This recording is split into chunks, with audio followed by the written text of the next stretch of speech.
Auditeurs, auditrices de la web radio KJN, bonjour et bon week-end. Bienvenue dans cette nouvelle édition du journal de ce samedi 30 mai 2026. D'abord les sommaires.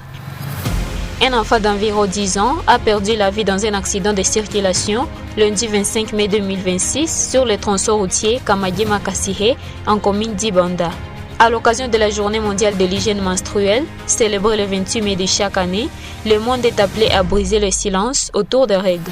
Et la société civile d'Ibanda a alerté sur les risques sanitaires que court la population suite à l'accumulation des déchets plastiques dans cette entité. C'est Marie-Thérèse Rizzi qui a la présentation, plus de détails dans cette édition du journal.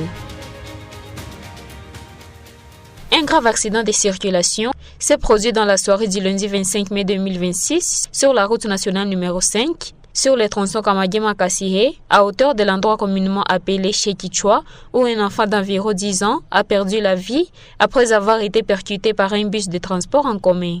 Elvis Chirimwami, président de la nouvelle dynamique de la société civile de Mudoussa, a expliqué que l'accident est survenu vers 20 h alors que les bus circulaient sur cet axe routier très fréquenté. Nous l'écoutons. C'est un bus assurant habituellement le transport des passagers sur les tronçons Kassihé et Sens Major Vango qui a mortellement percuté un enfant d'environ 10 ans répondant au nom de Charmante Techima, élève à l'école primaire de Monsieur Vital. La mère de la victime c'est Madame Elodie et le père c'est Monsieur Chima.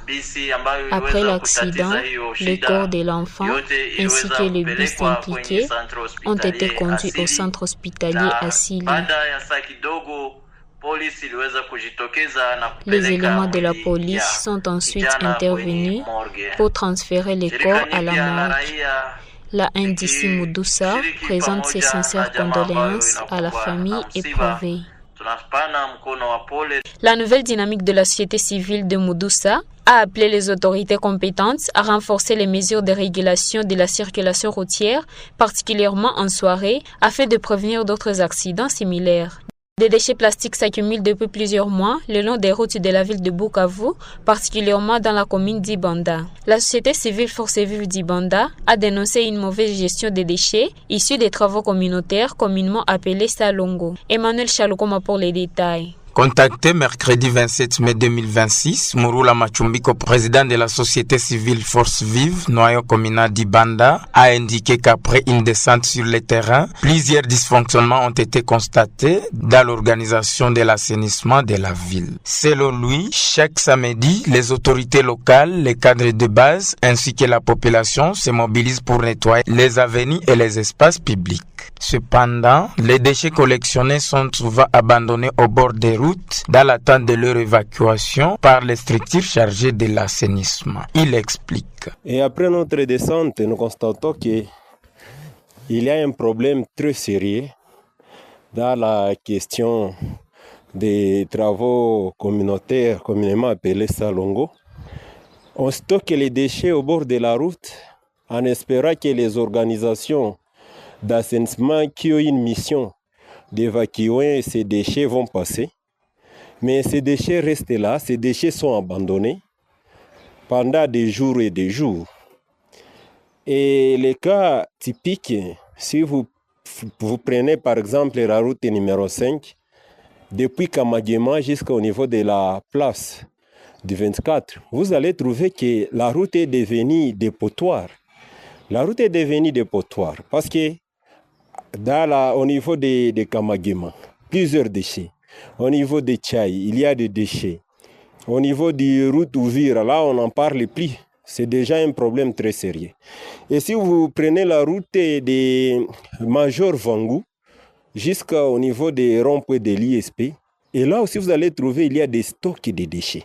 La question qu'on se demande, est-ce qu'on fait les salons pour faire la route, pour que la route puisse devenir un dépotoir, hein? Et là, la population est toujours exposée aux plusieurs maladies. Aux plusieurs maladies, surtout les maladies des messales.